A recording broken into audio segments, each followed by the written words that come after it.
Hi, I'm Wendy from Shiny Happy World, and in this video I'm going to teach you how to make this cute smiling Yeti block. So right now this pattern is exclusive to the Funny Faces Quilt Block of the Month Club, and when I say right now, I'm recording this in the middle of October. It'll be exclusive to the club until November 15th, and then sometime in early December it'll be available at shinyhappyworld.com, just in the quilt pattern section of the shop there. So here's how to make him. Okay, we're going to start with the pieces. You need to trace or print the pattern onto paper-backed fusible adhesive, and then you're going to rough cut all the pieces out first. And by rough cut, I mean cut a little bit outside the lines. You don't want to cut directly on the lines at this point. So rough cut out all the pieces, and then following the directions on whatever brand of adhesive you're using. I use Heat and Bond Light. You want to fuse those pieces to the back of your fabric.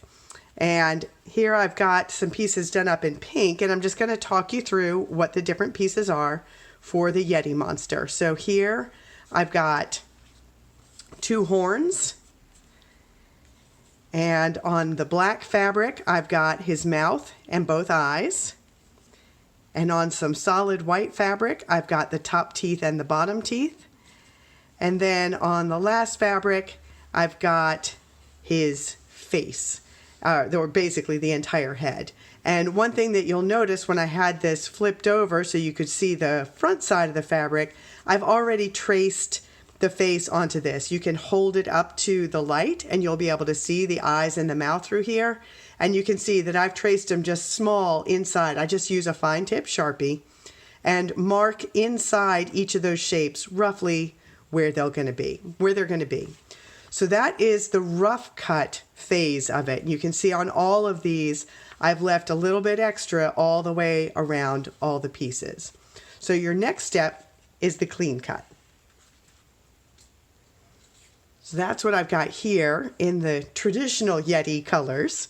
So I've got all the same pieces that we just saw, and I've got the same thing. So before you peel the paper off the back, you want to make sure to transfer the markings for the eyes and the mouth so you know roughly where you're going to put them on the piece. So for the clean cut, you're going to go and cut directly on all of the solid lines, but anywhere where there is a dashed line, you're going to leave a little bit extra, and that is where the piece is going to, in this case, it's the bottom of his face, and it's going to tuck into the seam allowance at the bottom of the block. And on these horns, you can see where it's going to tuck behind the shaggy hair. If you want to play around a little bit with the placement of your horns, you could just cut this straight across as long as it was lower than all of these dotted line pieces. So you could just extrapolate, continue the horns down, and then you could play and put it anywhere that you want to. But this gives you a guideline of exactly where I did it in my drawing, so it makes it really easy for you to place those pieces. All right, so we're starting with a block. I use a quilt as you go method where I quilt the background square to the batting, and just to the batting. I put the back on at the end after I've already quilted and sewn all of the blocks. Then I trim them, sew them together, and then I put the backing on and just do quilting around the edges of the block. So it's much less of the quilt that I have to force through the machine. So I've got my pre-quilted block here. If you want to use a regular, more traditional quilt assembly, you can do that. But I'm just explaining what I've got here. So we're starting with a regular, already quilted block. Now, I do want to get that down straight. All right, I want you to be able to see the entire block, but you can see this bottom edge here. I'm peeling the backing off of the face, and I'm going to line this bottom edge up with the bottom edge of my block. So that way, that seam is going to get trapped in the seam allowance when I sew all the blocks together, and it's going to be a nice clean finish. Now I'm going to do one of the horns. And this one, let's see, I'll tuck right behind there. And you can see where my little notches are, where the shaggy hair is going to cover that up. So you want to push it under just deep enough to cover up that raw edge by 1/8 to 1/4 of an inch. Now we're going to do the next horn. And that one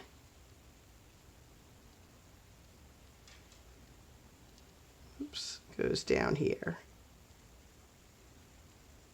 Nope, I think he goes up one more further. I think maybe this one. Does that one go up? Actually, I like them a little bit crooked like that, so I'm going to leave them like that. All right, now I'm going to give him some eyes.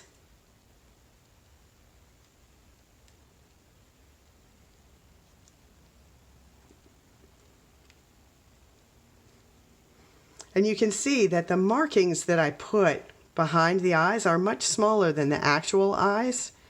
That way I don't have to be super fussy about how I place it. It just gives me a rough idea. And now we've got the mouth. Same thing. The mouth that I've drawn is quite a bit smaller than the actual mouthpiece. That makes it really easy to cover up all of those lines when I am placing that. Now he gets some teeth. So sharp teeth can sometimes be scary, so you don't have to include them. But I thought a Yeti should really have some sharp teeth. So they just go right up to the edge of the mouth there. If you wanted to make yours a little bit friendlier, you could leave the teeth out completely, or you could just do one tooth to just give him like one pointy little snaggle tooth, which is much less intimidating than a whole row of sharp teeth. So you've got some options there for how you might want to play with that, depending on what your own kids find scary or cute. And I want to place those teeth so that you don't see any of the black mouth behind them. There's going to be a line of black when I outline all of the pieces, but for now, I don't want the black mouth to show behind him. And there he is. So that's all of the pieces laid out. Now I'm going to take him over to the ironing board and I'm going to fuse everything down. And you want to fuse it following the instructions for whatever brand fusible adhesive you're using. So again, I use Heat and Bond Light. So those are the instructions that I'm going to use to get it all fused down. Once I get it fused, I'm going to let it cool on the ironing board. And then I'm going to take it to my sewing machine and outline all of the pieces. I outline all of mine in just black thread with a simple straight stitch, and I'll come back here after I've got that all done and show you exactly the order in which I did that stitching to minimize the number of times I needed to stop and start. Okay, here's the block all stitched up. And basically, I went around each of the pieces 3 times. So I went all the way around all the shaggy hair once, and then back, and then a 3rd time.